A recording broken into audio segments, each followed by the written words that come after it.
Welcome, Coveters. Hope you're all doing well. Chelsea here from the Covet Fashion team.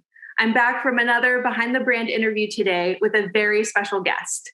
Some of you may be familiar with this newer brand in game, Drúis, an eclectic, casual luxury design brand that draws inspiration from the designer's unique artworks and makes all of their crossbody bags by hand in London. We are so excited to sit and chat with the Dublin artist and designer of Drúis, David O'Sullivan. Hi, David. Thank you so much for taking the time to chat with us today. How are you doing? My pleasure. Very welcome. Very happy to be here, and thanks for welcoming me on. Hello from Dublin. Yes, hello from Dublin. Thank you for, I know there's a bit of a time change, a bit of a difference. We're just starting the morning here. You are winding down, hopefully after this interview. So thank you so much for being here today. My pleasure.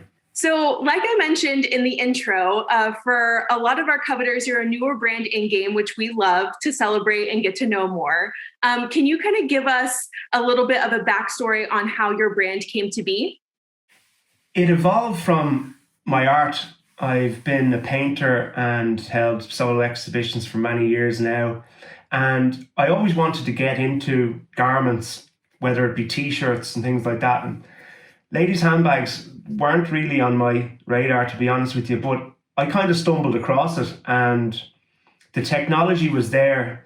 Because the bag is the shape that it is, you can put, a print onto a bag like that and it will read, as opposed to the same thing wouldn't work on a t-shirt. It would look at, a dog's dinner. So this was nice and framed, everything. So you could make it work much easier. So the technology was also there that you could get the print so good. Like, you'll see some of my bags, if you've seen them, you can see the brush strokes from the paintbrush in the bag, which is pretty cool. And I was just, like you said, afraid that they wouldn't read. But when I got a couple of demos done, I was like, let's give this a go. So I get them handmade in London because they've got the technology there and it's quality. I mean, from even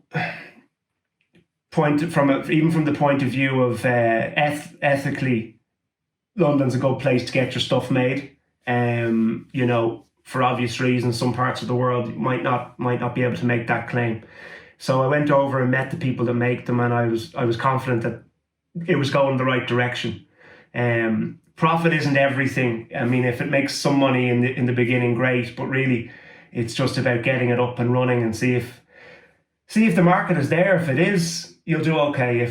And thankfully, Covet's been a great help, because Ireland, yes, it's going quite well, but to break in internationally, I couldn't have got to the American market, and Covet has helped me. Believe it or not, 65% of my sales since January have been to America. Wow. Yeah. And I'm putting that down to Covet. But it's fantastic. So I'm seeing bags going to Florida and Illinois, and it's crazy. That's amazing. Congrats. That's so incredible to hear. Yeah, it's a massive help, especially when you're starting out. And the type of thing, it's been tricky because in Ireland, we're still in lockdown. And I'm getting loads of messages from people buying the bag saying, I love my bag, but I can't wear it out. So I'm expecting things to improve again. So my attitude was, if they're selling in a lockdown, there's hope. Yes. Oh, totally. And we're about to come up on this huge kind of next chapter of going out and, being excited for dressing up again. I think I, in particular, am like, I need to put the sweats away. I want the accessories again, and to actually feel like I'm a human dressed. We deserve it. Yes. We deserve it. Yeah, the Roaring Twenties. The Roaring Twenties are about to start now. The same thing happened with the Spanish flu 100 years ago, and that's when the Roaring Twenties start. So I think everybody's going to go bananas for a while, and they deserve it. I agree. And everyone get your crossbody bags, like, be stylish, be ready to go on the go wherever you go. It'd be madness not to.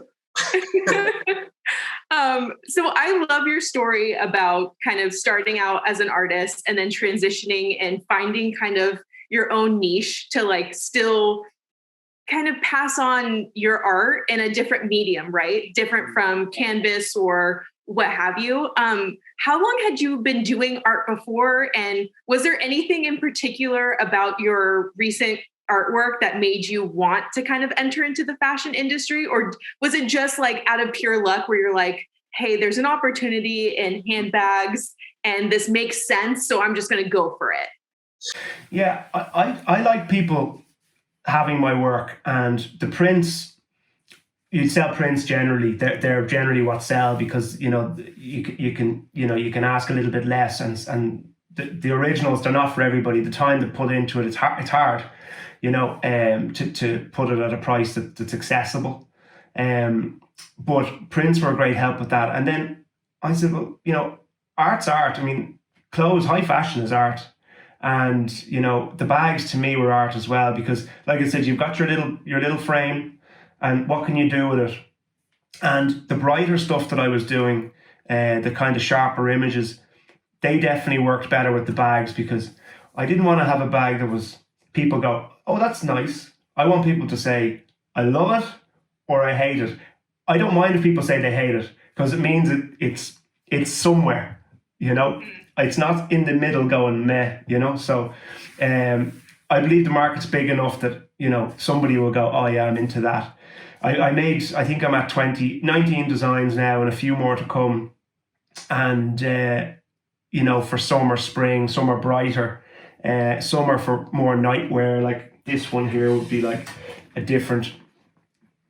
it's much calmer, but you'll see the colors, it's called a glitch. So when you go away, it kind of glows. That will be one of my calmer designs now. But it's exciting, it's fun, and when people get to wear it, it's actually art you can use. But I'm not the first man to do this or person to do this. Moschino would be a big fan of them, and they're loud and proud, and they have a very definitive style, and I think that's the goal, really, just to be definitive. I love that. I think there's something, really, and maybe it's art. I come from kind of an art background as well, where the middle is kind of the worst part to be in, like just the indecisive, you could take it or leave it kind of space. And I think that's a great attitude to have, because it's like, obviously you're passionate about your art and you transferring that medium to a different vessel. But it's really, I think that's kind of the perspective we should all have, whether it's you're making handbags or you're creating your own version of whatever being creative looks like, is just be kind of all in. Like either do it exactly how you want it and have people love it, or have people be like, that's not for me, but I appreciate it. I think that's a great perspective to have. And I saw somebody on Covet, is it Susanna Chow, New York?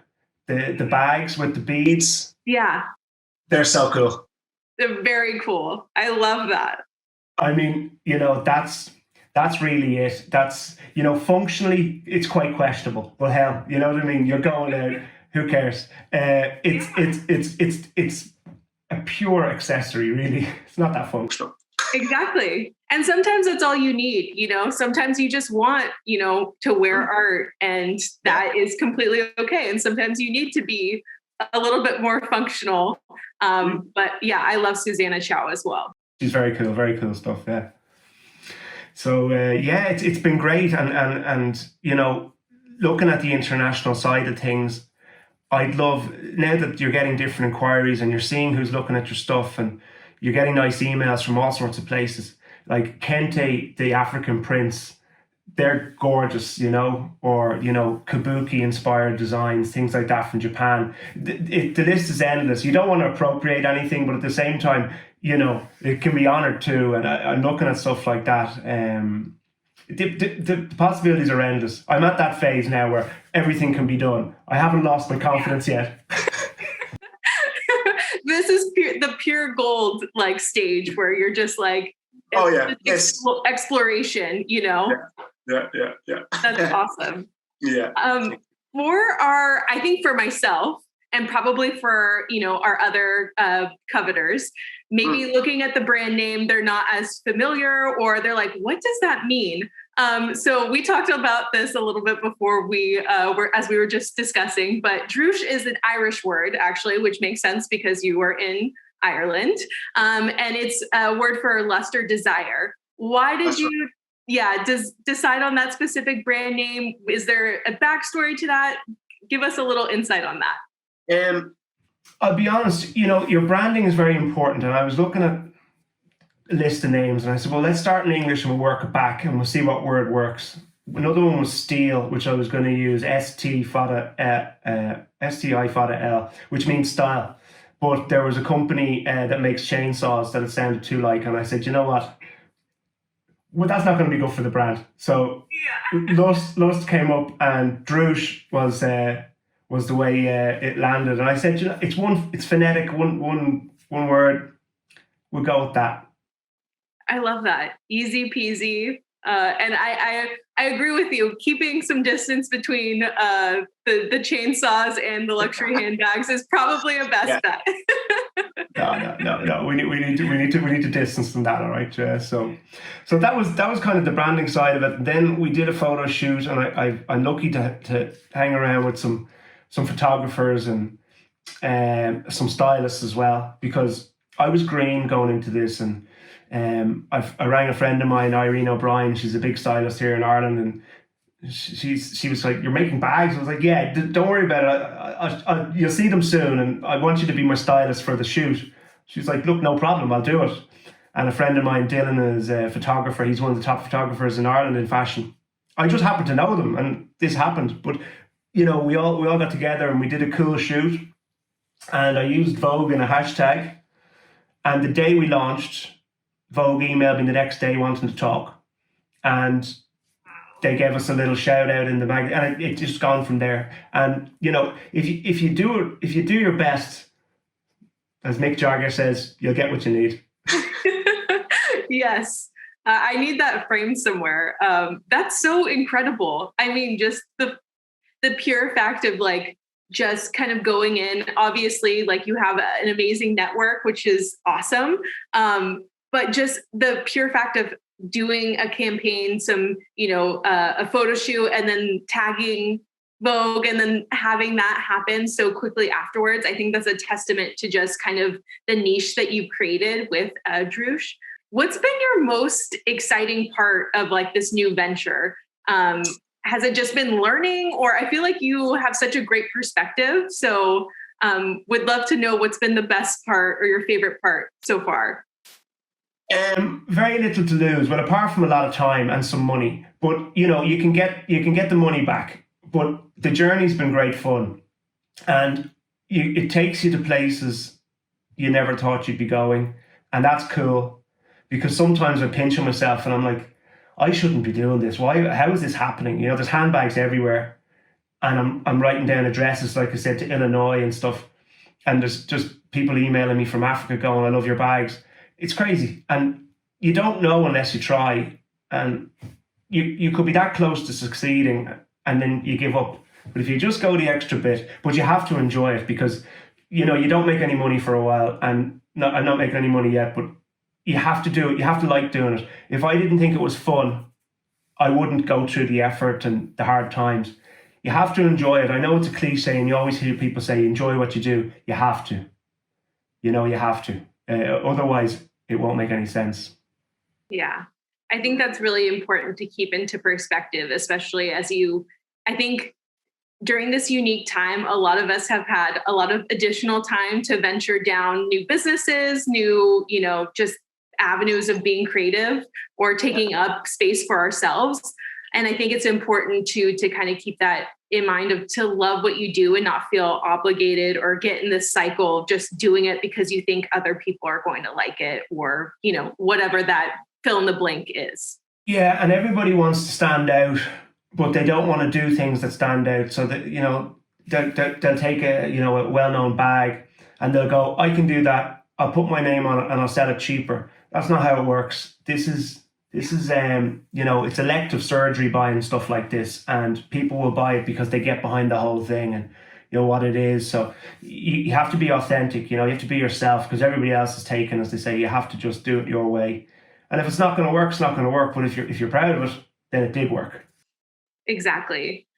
Speaking of favorites and proud moments, do you have a favorite handbag that you've designed so far, or one that's near and dear to your heart? Yeah, probably the bestseller. Because I love them all. They're like my children. But the stripe one, because it just erupted with people. It was the one that everybody went, straight away off the bat. The second one was a painting I made for my mom as a present for her birthday, and I put it on a bag then, and that's the second bestseller. So you can't decide between the two of them. But when you see people react to it, that's what it's all for. Even if they don't buy it, like, if it gets a lot of likes and there's a good feedback to it, it's great. It's great. Like I said, I love them all, but there's loads of ones that don't make it. So there's like, they're up in the attic. They'll never see the light of day. I showed them to my wife, and she's like, no, don't do it. Don't do it. So I had to stop asking her opinion because she was too negative. So, we have to keep going. You have a tough critic in your household. She keeps it real. She keeps it 100 for you. Too real. She's too real. Too real. No, she's great. She's great. She had to model for the shoot for the SS21, because obviously we can't do anything. So she's very pretty, and she wasn't afraid of the camera. So she advertised my last 7 bags. We did it in the studio with an industrial light that I bought for €20. You have to do what you got to do, and nothing stops the drop. No, that's amazing. Resourceful. Kudos to your wife. That's awesome. Big shout out to her. We kind of talked a little bit about this earlier, but our community is filled with a lot of incredibly talented and creative people, not just people who love fashion, but just creative in all of the sense of that word. Do you have any advice on how to stay inspired, especially, given these recent times of just still feeling creative? Yeah, go to galleries, look at as much photography and art as you can. It's even if you don't get anything from it, it just feels good, and it's good to be around that stuff. You can get lost in something, and we spend a lot of time at our computers now. So if you're having a creative block, everybody's creative process is different, but if you're having a creative block, you're not going to fix it by doing the same thing. And we are, I realize the irony of talking to a computer to you now, but I think we do spend way too much time on it, and it's not good for your creativity. It can't be. Definitely a walk, change your surrounding. That's the best thing, and a good rest. Don't be afraid to walk. Don't be afraid to walk away and say, you know what? I'll see you in a couple of days. Totally. I think the walk for me is like the biggest thing, like just getting fresh air for like 10, 15 minutes to reset and realign is like the biggest godsend. So I totally agree with all of those tips. I think we actually, kind of pivoting back into Covet, we launched your brand, Drúis, along with, it sounds like just as much as when you were kind of building your brand and really getting into it, it also aligned with Covet. I know you mentioned just the ability or the opportunity that Covet has provided for you of just being able to reach so many different audiences, especially internationally. What's been the best part? Is it just purely, just having the ability to reach more people, of working with Covet? Have you seen some of these styles? Have you seen your pieces in game? Would love to hear of what's been the best part for you. Seeing it in on a platform like you guys. What is it? 800,000 people on Facebook and 250,000 people on Instagram. Like, you can't buy PR like that. It's just even the involvement of being in that and seeing my name or the bag beside. It was a Balenciaga outfit, and then my bag's in it. I'm like, this is crazy. This is crazy.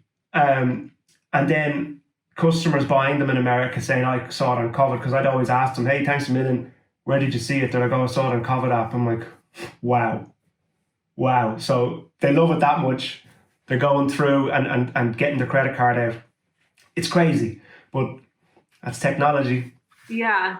I mean, I think that's one of the amazing things about specifically the Covet community is just how invested they are. And they truly like form these bonds with brands like yourself, where it's like, I not only want to interact with you virtually, but now I want to go and interact with you on a personal level and bring you into my, environment, which is so like, is a huge step. I think people, maybe sometimes don't think about it that way, but they're very, welcoming and supportive. I feel like that's the best word to describe them. Yeah, it's a community for sure. Yeah. The app's so cool. I play around with it the whole time. I love it. It's one of those things where you don't even realize like how much time you spent. Like you're just like, I'm going to take 2 seconds just to see what's going on. And then next thing I know, I look up and it's like, I've been styling for different things for like 10 minutes. And I'm like, I need to put the phone away. I need to go on my walk now. Yeah. And you're in your sweats going, oh. Yeah. Oh, great. How'd I end up here? No, it's always a good time to style. So what's next for you and Drúis this year? I mean, I know a lot of things have been changing. Hopefully, we'll be out of lockdown, soon. What's kind of in your plans for Drúis this year? I've got the designs ready to go for a few more. I'm not going to overdo it. I'm going to kind of land on 20 for the year. Then it'll be a year and 20 designs, which I think is enough. I don't want to lose the that's a Drúis bag. I don't want to water it down too much just at the minute. I've done a yoga mat. I've put my art onto the website, when you'll see the art that inspired a lot of the bags.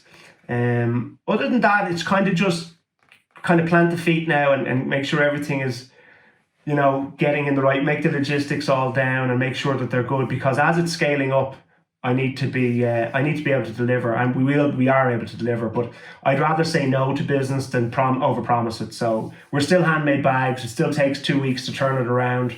That's just the way it is. It's the best we can do and still have quality. So I'm happy. A little bit more sales, of course, but we're close. Yes, only continued growth and expansion of Drúis. Where can our coveters keep up with all things with you, with Drúis? What's the best place to reach you at? Probably Instagram. Instagram, definitely. I put up loads of videos up there. I'm constantly putting up new content. Trying not to overshare either, but that's where they'll see the latest stuff. So yeah, Drúis Couture Instagram handle. You'll see everything there. Everything. Yeah. Awesome. So you heard it here. You know where to follow. We'll put it down in the description as well. But David, thank you so much for taking the time to chat with us today, letting our Covet community get to know you better. And I cannot wait until the next time that we get to speak. Absolutely, Chelsea. Thanks very much for the opportunity to talk to you today. It's been great. Have a good day over in the United States. Thanks, you as well. Hopefully you enjoy your night. I'm going to go have that glass of wine now, right? There you go. Bye, everybody. Bye. My pleasure.